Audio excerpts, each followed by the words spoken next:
Okay guys, so now we're into number 7. Number 7 is land inside leg kicks. Now this really does depend on your partner. Sometimes you get guys that when they move back, or sorry, when they shell after that combo, they're gonna have a little bit of a longer stance, and you're gonna have a choice. You can go inside leg kick or body shot. Sometimes they have a little bit of a shorter stance, or they're checking, okay? So the checking is fine.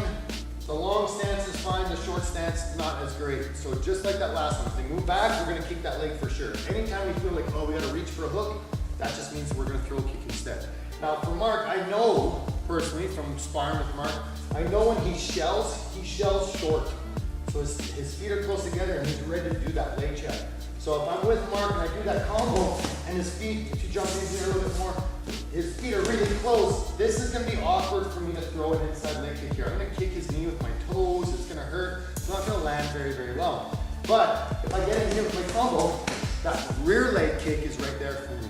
So even if he makes his stance short, or if he checks, go ahead with your check. That leg he is standing on, that's not gonna stop me from kicking that leg. So I can kick the outside of the rear leg if he's checking, or if his stance is short. If his stance is longer, I tend to shell long. So if Mark comes in with a combo, boy, that stance, my foot, so a lot of guys will try to, sometimes it's really exaggerated, but they're gonna grind right into the ground, and now they can't move that leg at all. That inside leg kick, very hard for me to leg check from that position. Even here, it's hard to check. And even if my leg is up, very hard to block that back leg. So if the stance is short, so I'm doing my combo, Mark's stance is short, don't want to go inside leg, want that rear leg. If he's checking, rear leg.